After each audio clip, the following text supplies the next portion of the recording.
Okay, question one. What is wrong with the following code snippet? So what do we have here? Public class area, nothing wrong there. We got our brackets, bracket, so nothing so far wrong with brackets. And then we have public static void main string. Okay, so our main method is all set up fine. What do we have here? We have int width equals 10. Okay, so this is an initialization.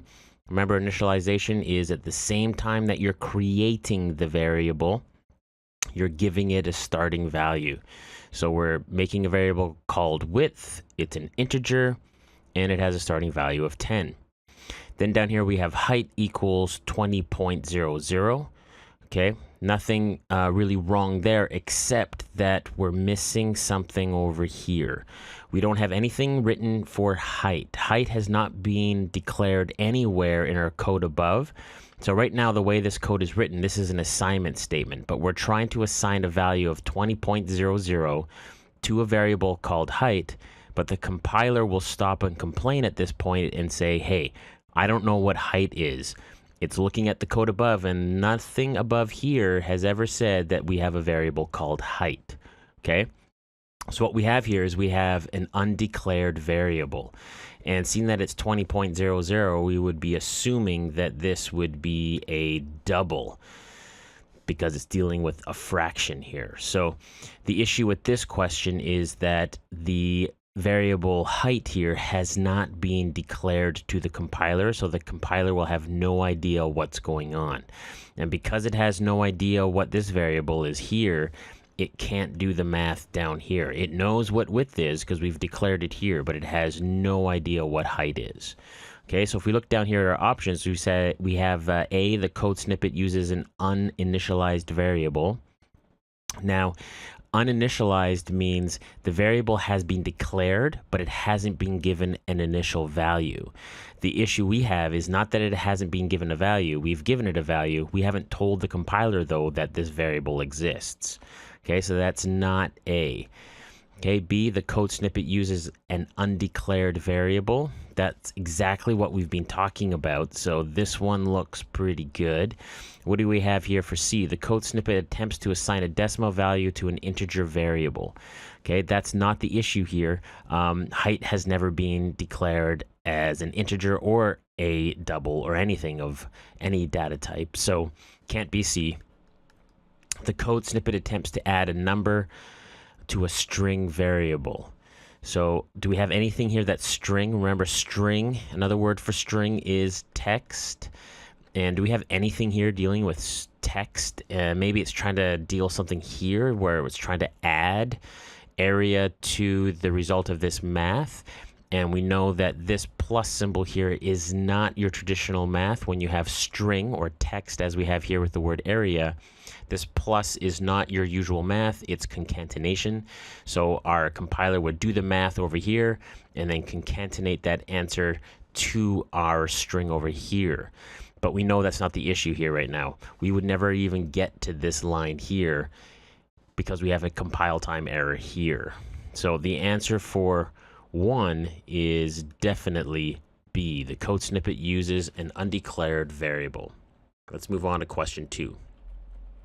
Question 2, basic math question. What do we have here? What are the values of num1 and num2 after this snippet executes? Okay, so double num1. Okay, so we got a data type, should be a decimal, and sure enough, we have a 4.20. Yeah, that's good. Double num2 equals num1 times 10 plus 5.0. Okay, so the big factor here is we are declaring this variable here, okay, num2 as a double, so it can take fractions, which works because we have a fraction built in here already.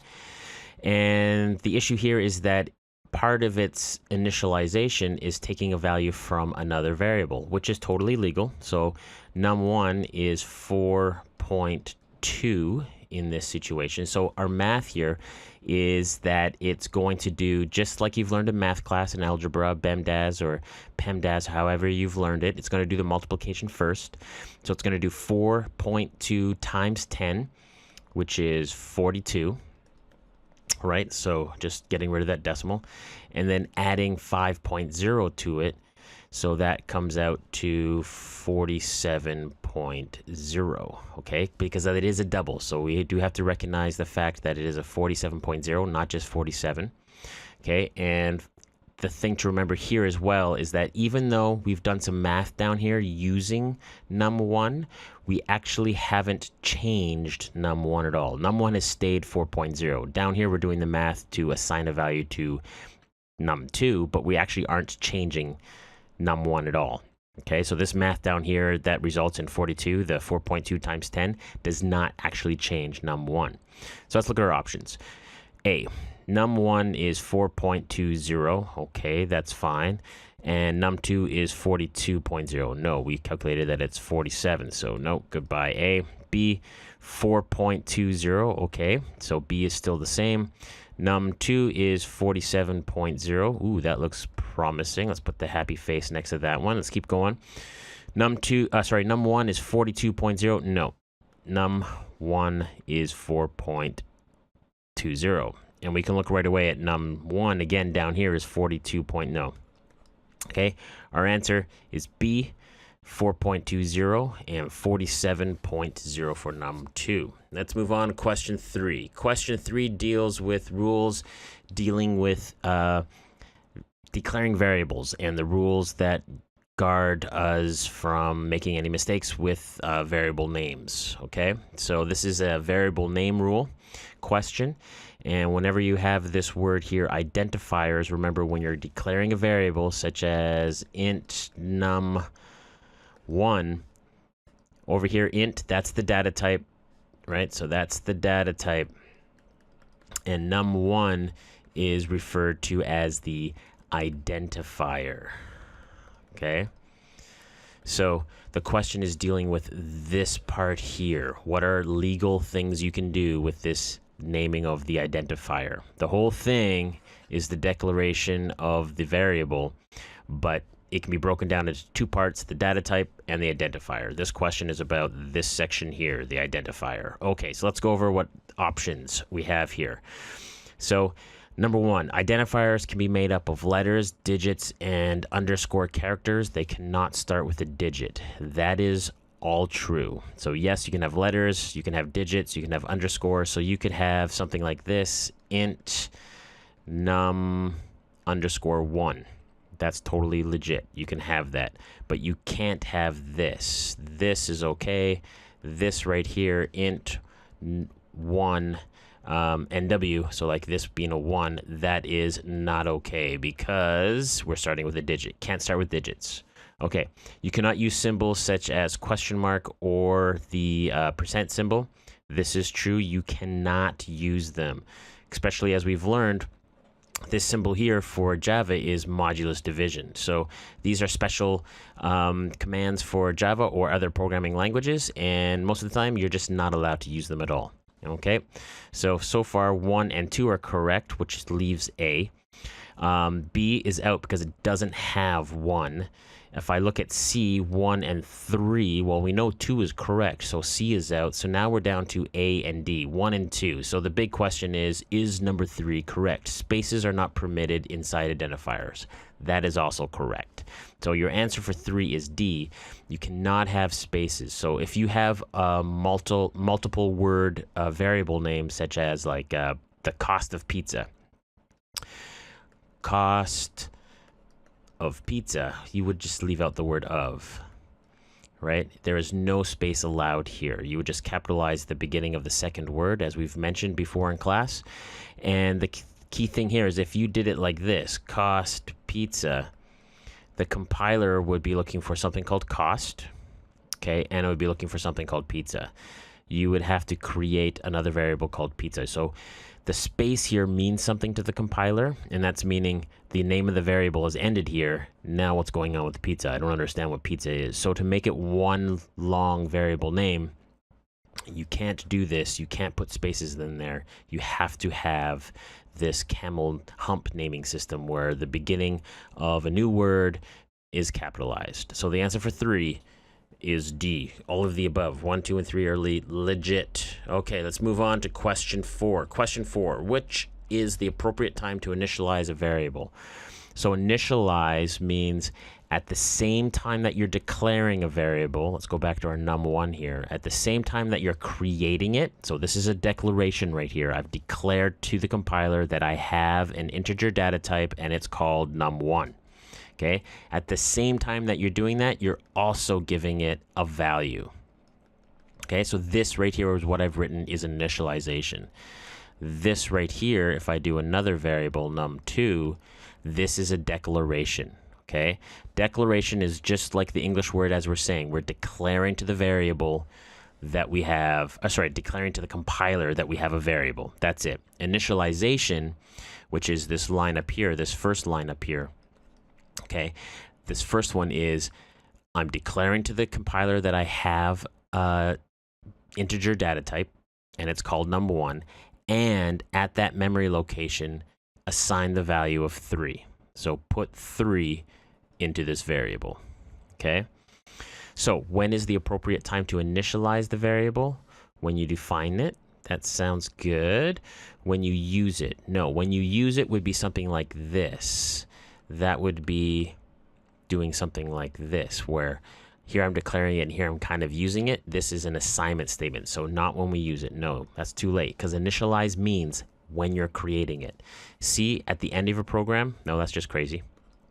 When you clear it, we've never talked about clearing any of that. The only answer here is A. The appropriate time to initialize a variable is when you're actually defining it.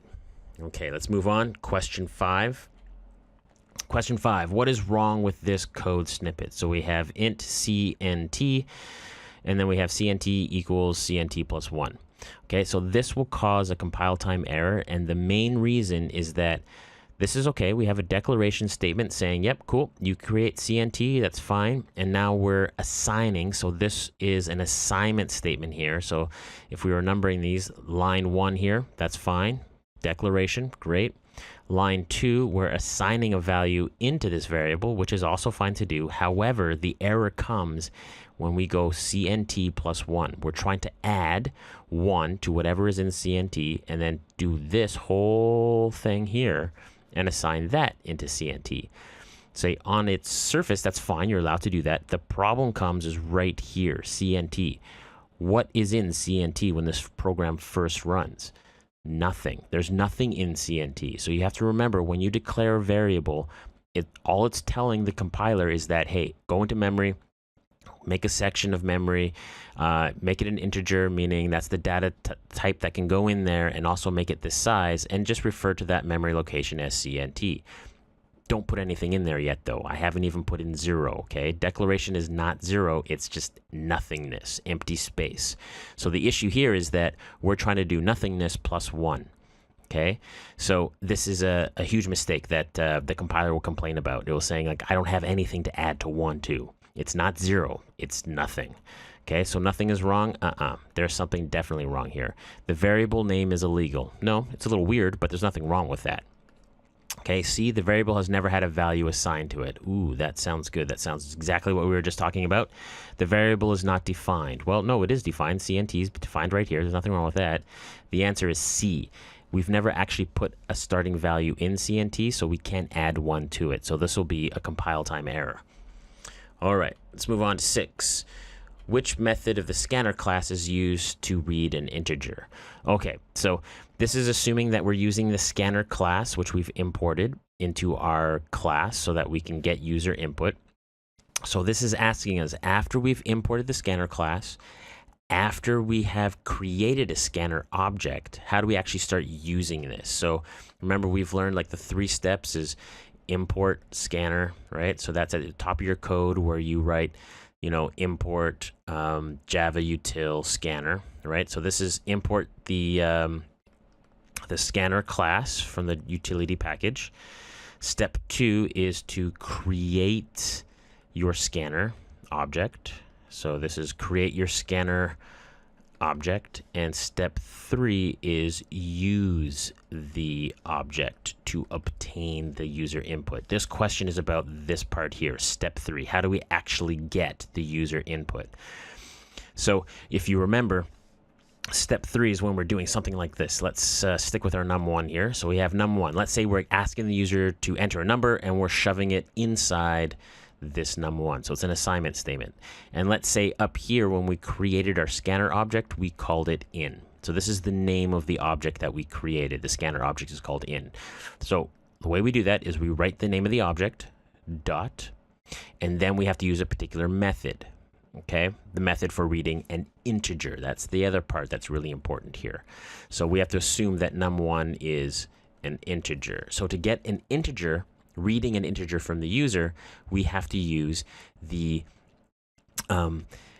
next int method that is inside the scanner class, right? So our object is created is called in, so that's what this reference is here in. We're saying go inside this object and use its next int method, and that will take whatever the user's entered as an integer. If it's an integer, boom, put it inside num1.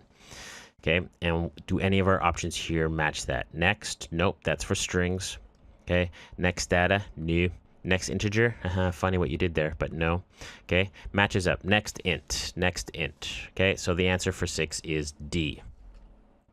Okay, in Java, scanner is a class in which package? Okay, so going up to number 6 here, as you can see, it's still up here on the screen. That's dealing with the question of number 1. So number 7 is asking us about how do we import the scanner?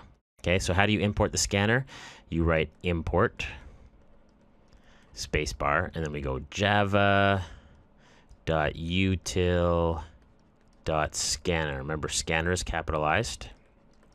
Okay, and so what it's asking is, what is the name of the package? And this is the package. Okay, this over here is the class that's being imported from this package. Okay, so we have to import, go inside this java.util package and get the scanner class. That's what that line of code says. Okay, and so it's asking us, where is this class found? Okay, what package? Well, we've just written it out here, java.util. So javalang, no, that's a real package, but no, we're not using it. Okay, java.util, ooh, that matches up. Let's do the happy face here. Java.io, nope. Java.text, nope. Answer B, import java.util.scanner. So remember, the question is asking us what package is the scanner class found in. It's found in the utility package. Okay, let's move on to number 8.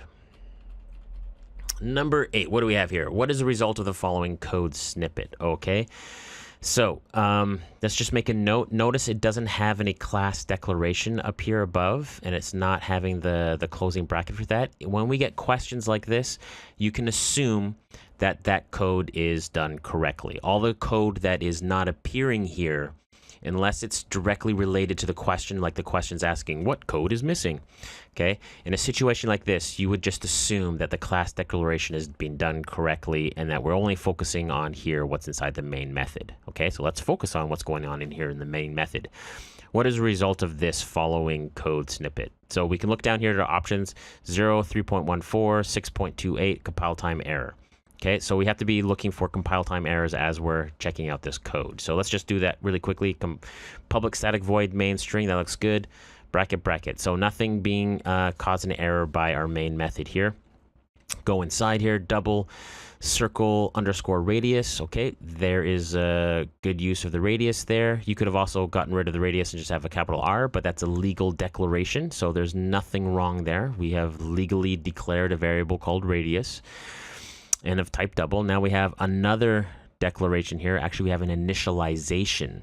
Okay, so it's initializing this second variable called circle volume of type double, and we're going to do all this math here and shove it inside circle volume. Okay, so what's on the other side of this assignment operator? We have 22 divided by 7. Okay, that's good. Okay, times circle radius. Okay, so what's circle radius? Oh, this is similar to the question we had before.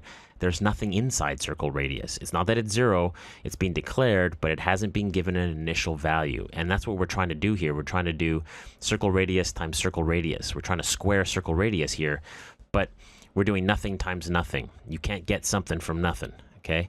So the problem with this question is the exact same as we had in the other question, is that it has been giving us given a starting value. Okay, so this is an error. This is a compile time error. We've got a compile error here. The compiler is not happy. Ooh, that's a strange face, but the compiler is not happy with this answer, okay, with what's going on here. So the calculation itself is fine, right? This is the perfect example of how to get the calculation here. But the issue is that there's nothing inside this variable here, circle radius. So it's not that it's going to give us 0, because that's not what's inside circle radius. There's nothing in there. It's not going to give us 3.14. No, it's not actually going to square it if the person has entered 1, but we don't even know what the radius is. Okay, it is a compile time error. The compiler is not happy. Answer D. Let's move on to 9. What is wrong with the following code snippet? Okay, we've got int average. What is that? That is, yes, a declaration, so that's fine. Then we have average equals 78A. Okay, what the heck is 78A? Well, what we need to look at here is what kind of data type, what kind of information can we put inside average? That is all determined by this line here, int. Int is short for integer, meaning whole numbers, including 0. So we can have 0, 1, 2, 3, all the way up. And it includes negatives, -1, -2. Okay, that's fine. But what it can't have is it can't have 1.2. It can't have any decimals. And it can't have any text, okay? Because text are not numbers, okay? We can't have that. And the problem is right here is that we're trying to put in this, okay? This is a number. This is, in fact, an integer. But right next to it is an A, which would turn this whole thing into string. This whole thing would be text. The compiler, anytime it sees text next to numbers, changes it into text, okay? So 78A is text to the compiler, or as we've learned, it's called string, okay? And that's not the same as integer. Average will only ever take integers. So we have a data mismatch problem here, okay? So what do we have down here with our options? A, the average variable is never initialized. Well, that's not really a problem. You don't have to initialize it before you start using it, okay? That's not the issue. The data type for the average variable is not specified. No, it has been specified as int, okay? So that's not the issue. The average variable is never assigned a value. No, we're trying to actually assign it a value here. That's what this second line is. The second line is an attempt at an assignment for that variable. Okay, the problem is that it's the wrong kind of data going in there. D, the average variable is assigned a non-numeric value. Ooh, but it can store only a whole number value. Okay, so yes, it can store whole numbers, which is what we mentioned up here, which are called integers. Yes, that's true. But it cannot store any non-numeric value, which I mentioned, string. String is non-numeric, right? It's text. It's not a number. You can't do math with string, okay? So our answer is, in fact, D. We're putting the wrong type of data into a whole number variable, an integer variable. So the answer, D. Okay, 10. Which of the following statements is correct? Okay, so identifiers can be made up of letters, digits, and underscore character. Remember, identifiers, we talked about that in the other question. When we're declaring a variable, so let's go to our famous int num1 here. Int num1, when we're declaring a variable, as we are here in this statement, it's broken up into 2 parts. It's got the data type. That's the first part. And the second part is the identifier. Okay, so this A here is saying identifiers can be made up of letters, you know, A, B, C, D, right? A, B, C, D. Digits, 1, 2, 3, and underscore. Okay, can we do that? Well, let's look at this one here, which is valid. Num1, right? We got text, we got a number, that's true. Underscore, that is also true. We could have written this as num underscore 1, and that would have been valid too. So A is looking pretty good right off the start here. Identifiers can use symbols such as question mark or pound. Sorry, not pound, percentage. Well, we've learned already that this is modulus division, so we know no way, can't use that. Spaces are permitted inside identifiers. We've already discussed that. No, they are not. Okay. and 10. Identifiers are not case sensitive. Okay, so what is this dealing with here? Identifiers are not case sensitive. Case sensitivity deals with lowercase and uppercase letters, okay? So that's dealing with, if you declare this as num1, right? We can see N, U, M, those are all lowercase. And then down below, if I'm trying to use this in a calculation, let's say I'm trying to do num1 times, I'm trying to square it, times itself, and I type num1 here, okay? The issue is that these are different. Lowercase n and uppercase n are not the same. Down below in the Unicode and the binary code, these are different, so the compiler will see them as different. It will say, yeah, I know what this variable is. You've declared it up here. I have no idea what num1 is. You haven't declared this or initialized it or anything. I don't know what to do here, because the capital N is different than lowercase n. So that's case sensitivity. You have to be very aware when you're typing out the variable names. You can't just randomly capitalize a letter. If you do, you have to capitalize it the whole program. Okay, so generally we don't capitalize the names of variable names. Okay, you don't capitalize the first letter. So identifiers are not case sensitive. That is false. They definitely are case sensitive. So the answer for 10 is A. Okay. Consider the following Java variable names. Okay, so we're sticking on this thing as what we did in number 10 of variable naming rules. Okay, so which of the following options is correct? So if we look, only 1 is a valid name, 1 and 4 are valid names. Okay, so this is basically go through this list of 1, 2, 3, 4. Which ones are valid and which ones are not? So let's just go through it. Number 1, first underscore instance. Well, we've learned that we can have letters, numbers, and underscore, which this all has.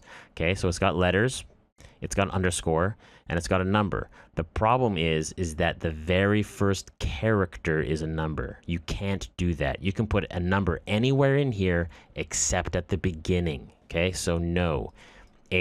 Number 1 is out. So anything that has number 1 is out. So only, we got this one. Only 1 is a valid name. No, that's not true. This one has 1 as well, so goodbye.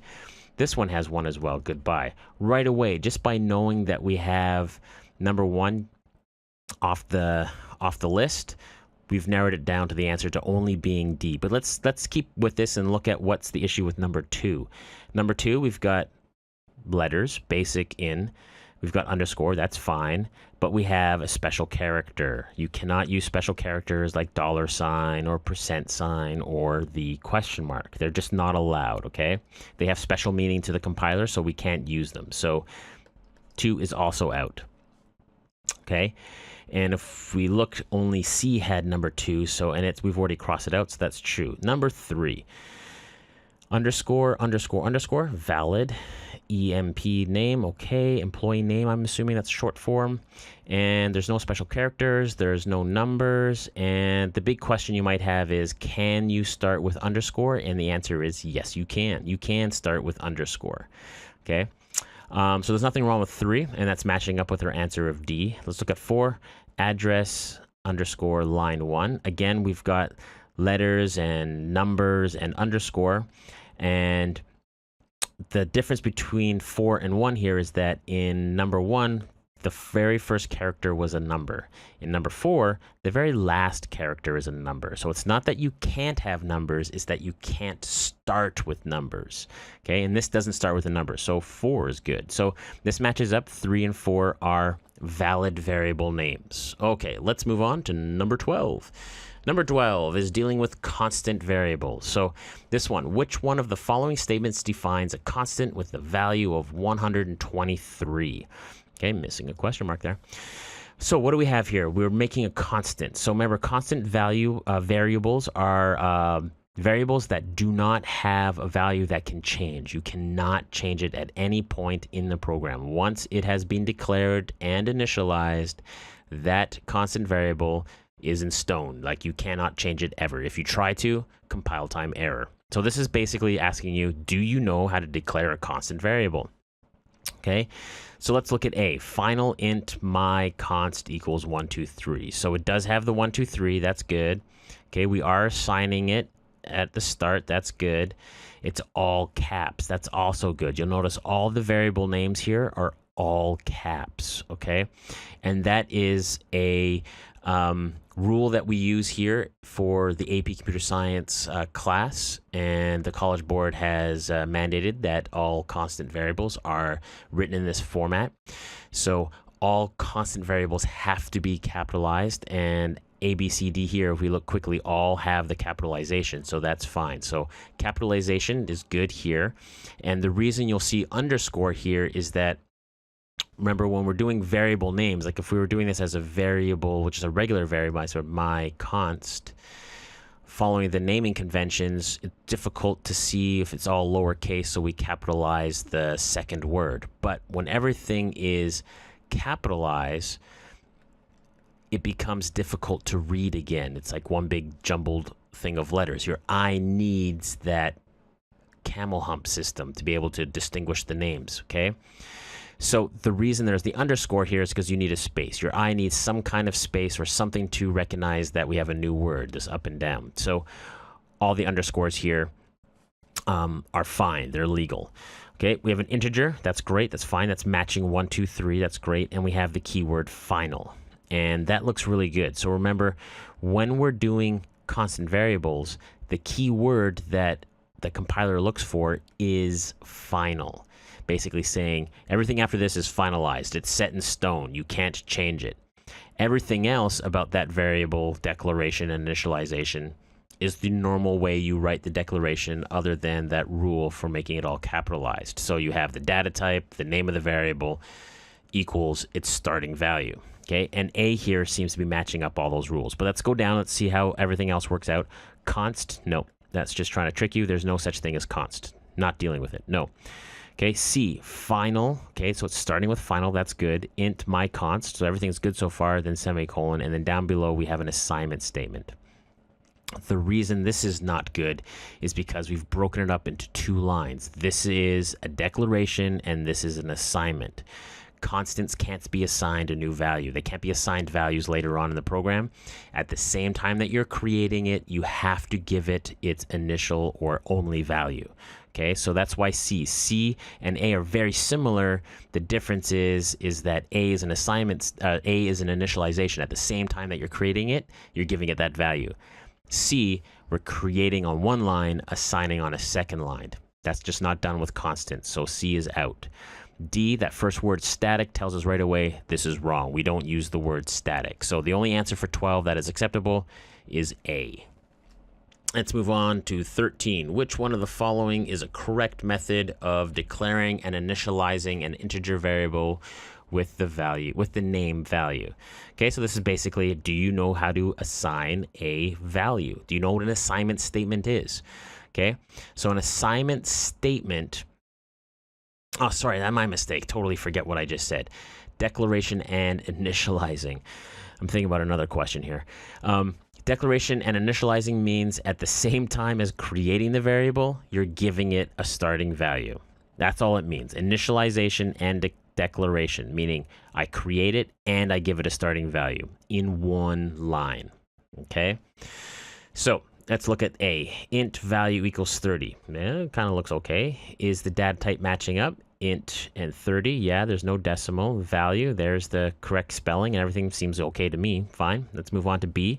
Int value. Well, we've learned that capital INT. No, we haven't learned anything about that, so that can't be right. The full word integer has never been introduced to you or used at all, so nope, that's out.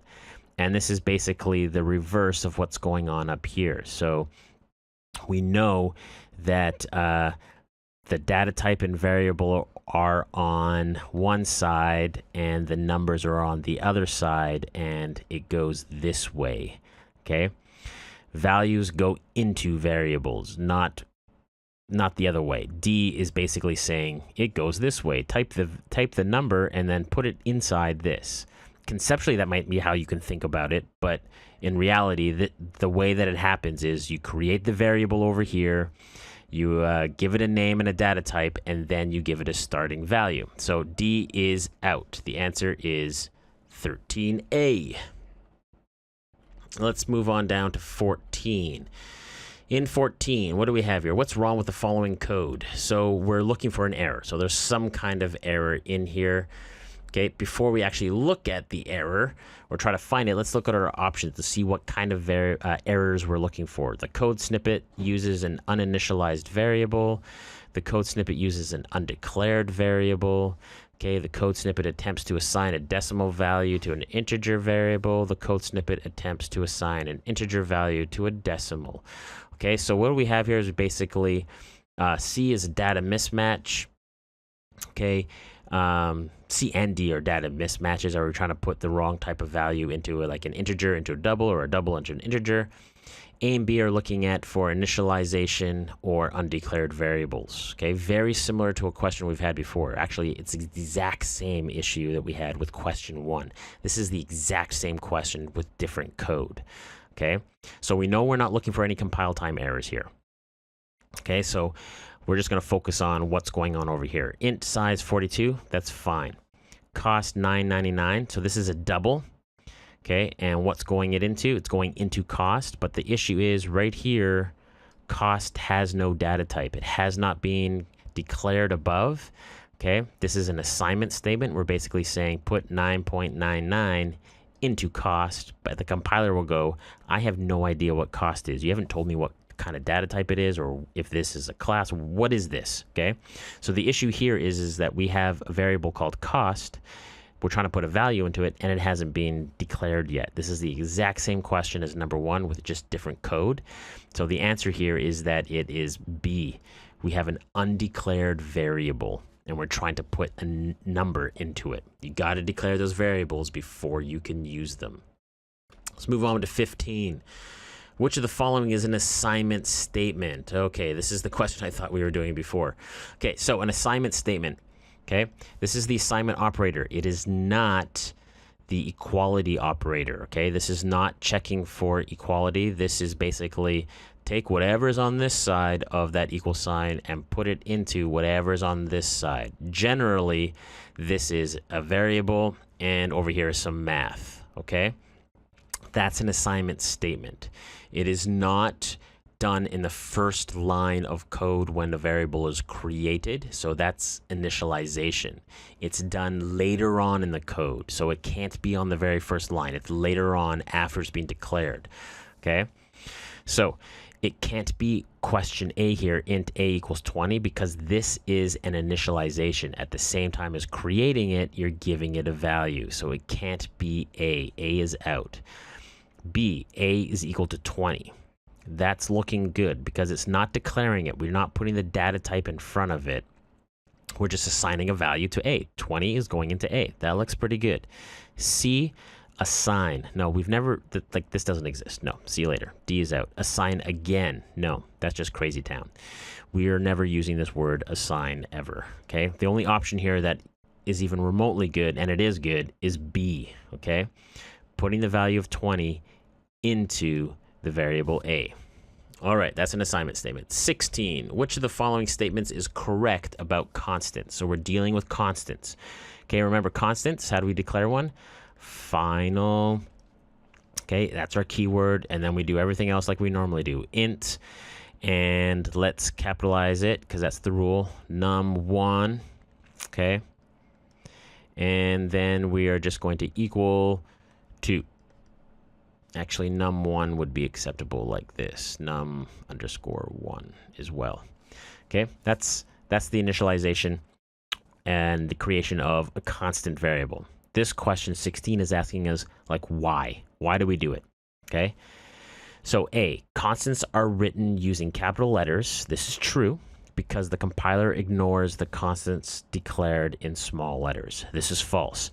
If you did this, if you wrote final int num1 equals 2, you would get no error message from the compiler. The compiler has no problem having a constant variable called num1 with lowercase letters. It doesn't care about that. What it cares about is this keyword here for declaration of a constant. The reason we are using capital letters is because it's a rule for us that we have to follow. It's a code convention. Most programmers use this as a code convention so that as you're reading your code, you can clearly point out where the constants are. The compiler doesn't care, so it can't be A. The data stored inside a constant can be changed. No, that goes against the whole concept of a constant. You cannot be changed, okay? Boom, goodbye, B. C, you can make a variable constant by using the constant keyword. No, it's not constant. The keyword is final. Goodbye, C. So right now we're looking at D. Constant variables make a code snippet more readable and easy to maintain. That is true. That is why we use constants. It's easy to read, so when you have a big long line of 100 lines of code and you see capital letters throughout that, right? They clearly stand out inside all your code. Oops, that should be capital, Mr. Montague. Okay, you clearly see those num1s in your code and they just stick out. It's super simple to find them and see them, okay? Now, is it easy to maintain? Yes, because if I'm using these values throughout my code, all I have to do is come up here. Let's say later on I realize, oh, actually it's not 2. I just erase that and I type in, it's 3. The rest of my code updates because it's just pointing back to this thing here, 3. So it's easy to maintain. The reason we use it, D. Readable and easy to maintain. Okay. Question 17. Write a program called sum that asks the user to enter 2 numbers, adds them together, and then outputs the sum. Let's look at what this is asking us. This is asking us to make a program called sum. So we're making this is our class name. Okay, so that's the name of our class. Ask the user to enter 2 numbers. So we're asking the user to enter info. So that's user input. And we've learned user input using the scanner. So we have to deal with getting the scanner. And we've learned that there's the 3 steps to use the scanner class, right? So remember, excuse me, we import the scanner, we create the scanner, and then we use the scanner. So we have to make sure that we have all 3 of these lines in our code. Now, what is the user entering? They're going to be entering 2 numbers, adds them together, and then outputs the sum. So it doesn't specifically say the data type here. So we're going to error on the safe side, and we're going to use some doubles, but we're just going to need 2 double variables. Right, so 2 numbers. Here we go. We're going to put them in variables. So we're going to ask the user to enter something, and it's going to go into variable 1. Ask them to enter number 2, and that's going to go into variable number 2. Then we're simply adding them together, add them, and then we're just going to output the math, okay, the result. So simple program, get the user to give us some data, then do some simple math addition with that data, and then output the answer, okay? So I'm going to go over into BlueJ and show you how that program is made and compiled inside BlueJ. Okay, we're in BlueJ now, so let's just create our new class, calling it sum. Okay, 2-finger click, get inside there. So step 1, for any program that we make, we always have the comment of your name and date. So that always has to be there regardless of the program or the time of year that you're making this program. Okay. And we also have to have the main method. So I'll type that in here. Public static, oops, forgot void. Public static void main string args. Okay, so we have our basic program here that we have to have. So remember, we're getting user input and of 2 numbers, and then we are just going to add them together. So we have to declare our variables. So we're going to have variable num1, num2, and sum. Okay, remember we can declare them all on one line if the 2 rules are followed. Number 1, they're all the same data type, which they are. We're going to add two doubles together, and that's working fine for what we have here. And as well, really importantly to remember that even though they're the same data type, conceptually they have to be related. So if they're all dealing with the same kind of thing, put them on one line. If they are the same data type but conceptually different things, you would put them on different lines, okay? So you want to separate the different ideas from each other. But we're dealing with numbers, and we're going to add them together, so really, same thing here. Okay, so once we have that, we need to be creating the scanner object, okay? So, scanner object, remember we're getting user input, so that involves three things. Importing the scanner class, creating the scanner object, and then once you've created the scanner object, use the scanner object. Okay, so how do we import the scanner object? So remember that goes above your class declaration. Okay, so it has to be outside of these curly brackets. So right underneath your comments, you have to be importing the scanner class. And where is the scanner class found? Well, it is found in the Java utility package. So import java.util.scanner with the capital S, because it's a class, semicolon. So we're telling the compiler, hey, go import this package, and inside that package, find the scanner class and add it to my program, right? Remember, that's what these dots represent. Go inside Java, go inside this, right? And then get that, okay? So import java util.scanner. So this is step one that I just mentioned. This is getting the scanner class into your project so that you can then create a scanner object. Okay, so let's go down here and do step two of creating that object. Okay, so create that object, we have to scanner, we can call it in. Okay, so that is telling the compiler, hey, I'm going to be creating an object called in. What type of object is it going to be? It's going to be a scanner object. So it's very similar to what we did up here with creating a variable, right? We said, hey, create a variable called num1 and make it this data type. Down here, we're doing something very similar, and we're saying, hey, make something called in. What is in? In is going to be a scanner. Okay. Now, this is the assignment operator. So remember, whatever is on this side over here of this operator is going to be going inside in. So what is in? What is going into this memory location? Well, we're actually going to say, put a scanner there. So we use the keyword new. That's like the actual create thing that's going to happen. That triggers the compiler to actually create the scanner. Okay, so it's going to be create a new what? Create a new scanner. So that's what that's doing, right? So it's saying, hey, go into memory, create this section in memory. When I refer to it as in, it's going to that memory location. At that memory location is a scanner object, okay? And then over here on this side, we're actually saying, okay, make that scanner now, okay? And as you make it, give it system.in. Give it the ability to get user input. That's it. So this is step two of getting user input of creating the object. Step one, import the scanner class so that we can actually use it down here to create the object. Step two, create the object. Okay, so we have the variables created, we have the object created, so now we're ready to be able to get user input.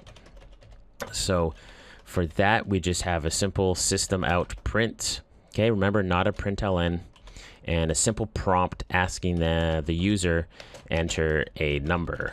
Okay, very simple and to the point. We don't have to be flowery here with our English, but please be aware that after the colon here, we put in a space so that there is a space after what the user is entering.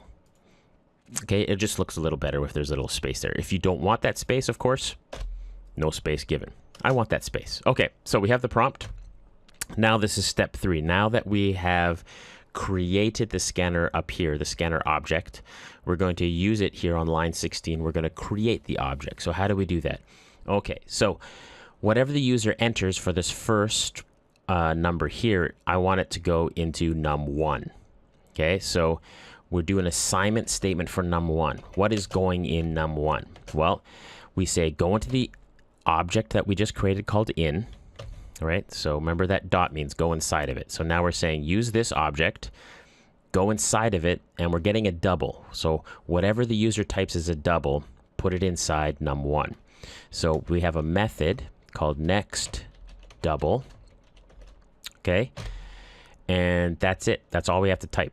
We have to say go inside in and use its next double method, and whatever the user types will go inside num1.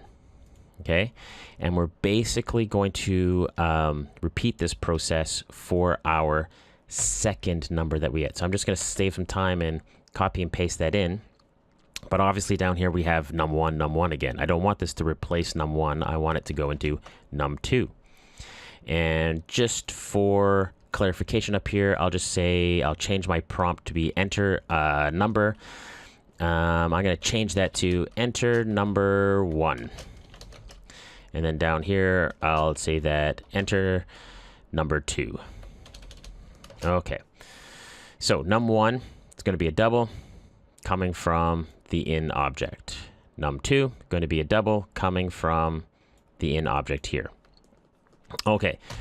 So now, let's see what I have here. Step 1, I have imported the scanner. Step 2, I've created the scanner. Step 3 here, I have used the scanner. Okay, so these two here, these two lines here are essentially the same thing, except that their assignments are going into different variables. Variable num1 and num2. Okay, so now that I have the data, I want to add it together.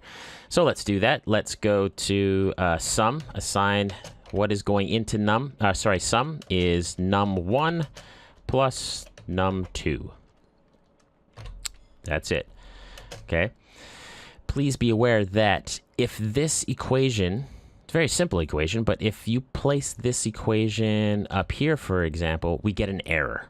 Why do we get an error? Well, if we mouse over this, we should get some help here from BlueJay. It says variable num1 might not have been initialized. We go over to number 2 and we get the same message for variable 2.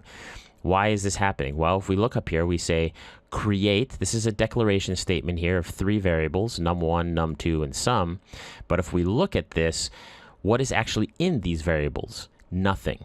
Okay? We're just saying, hey, create these variables, but don't put anything inside yet. They're just, like, just make sure, compiler, that we have some space in memory for this. We don't have anything there at this moment. Okay? So you can't do math with nothing. Right now, the compiler, yeah, it'll get some numbers down below, but the compiler is not like a person. It doesn't look below at the code. It's just looking one line at a time. What do I have here? What do I have here? And on line 14, when it's reading line 14 here, it doesn't know what's in number 1 and number 2, so it causes a compile time error. So we can't do that. So you have to make sure that your sum equation is after you get the user input, because at this point, we will have something inside num1 and we will have something inside num2. We can do the math here. We can't do it above the user input. I would say that's the most common mistake people make, is they write the equation before they get the actual data. And once we have the data, then we can actually just do a system.out.print, spelled properly, println, where we can just say a simple message of the sum of, and then I'm going to put in the number that the user entered. So I'm going to say the sum of num1, and I'm going to concatenate that to the sentence. The sum of num1 and concatenate that to num2. The sum of num1 and num2, concatenate that with the word is. Put in my proper spacing here and concatenate that with the sum variable. Close my brackets, semicolon, I'm done. Extend that out a bit more so we can see that. Okay, so what do we have here? The sum of, there's the space, and then it's going to be whatever the user types in num1, which is coming from what right here in step 3. And, right, got my spaces there. Concatenate num2, okay, coming from here, is sum, which is coming from here. And so notice all of these pluses, I've mentioned the word a few times here, concatenation. I'm adding them to the text. This is not your traditional math of something plus something. This is a string over here. So whenever you put a string and a number next to each other, the compiler will automatically turn this value into a string and then just make one new long string containing all of this and print it out. Okay, so I compile this. No compile time errors, so that looks good so far. And I'm going to two-finger click on this, void. Let's run the main method. Let's see what we got. Enter num1. Okay, let's move this over here. Enter num1. What do I have? I'm going to enter some numbers that I can calculate in my head. So 1. Enter num2. 1. So this should come out as an answer of 2.0. The sum of 1 and 1 is 2.0, right? Why am I getting 1.0, 1.0? Because if we go back into here, we will see that we had these as doubles, right? So double means even if the user types in an integer, it will change it into a double, which is what we got, okay? So this is our answer to our problem. There are a couple different ways you could have done this. Of course, what you could have done is you could have declared these on separate lines. So you could have done this. You could have done double, put a semicolon in there, and then double. Okay, this would have been fine. You could have also not declared these up here and just simply at the same time, you could have done this down here. You could have had spelled properly. You could have declared them and initialized them at the same time, and the same with sum. This would have also been acceptable. You could have done that, right? We still have the scanner class created here. And instead of declaring the variable on one line and then assigning it a value on another line, we're just initializing it at the same time. We're saying declaring this variable and giving it a value. And then the same thing down here, declaring this variable, giving it a value. The other option we could have done is it would have been acceptable to not actually have this variable. We could have taken this equation, right? Get rid of this whole line here. Actually, instead of having to copy and paste this all the time, I'm just going to comment that out and then copy that. Instead of having the sum variable right here, I could have just put that equation. So let's move this over here so we can get this to fit. I could have put the equation here inside brackets. Get rid of that. Okay. So what do we have here? We said the sum of num1 and num2 is plus, and notice we have the math here inside quotation, parentheses. So that's this bracket going to this bracket. It'll do this math, and then after it does the math, then it'll concatenate it to the rest of the sentence. Otherwise, if we don't have these brackets here, it will just simply not do the math and just concatenate them together. So we have to have the brackets there, but this would have also produced the same answer. So if I run this again with that new code, enter number 1, 1, enter number 2, 1. Still get the same answer. The sum of 1 and 1 is 2. That's working great. If I go back inside this, if I get rid of those parentheses, compiler doesn't know what I'm trying to do here, so it's not getting me an error. What do I have here is I have 1 plus 1. Okay, I get those two numbers right next to each other again, not added. I didn't put a space, so it just has 1 plus 1.0 and 1.0. Okay, so that's why when you want to do math on the same line as you have strings, you must put the math part of your equation inside separate equations to tell the compiler, do the parentheses first, do this addition or whatever, multiplication or whatever you have in here, and then concatenate it to the rest of the sentence. Okay, so that's a possible few ways you could have done this answer. For the grading, you are being graded on, did you do step 1? Did you do step 2? Did you do step 3?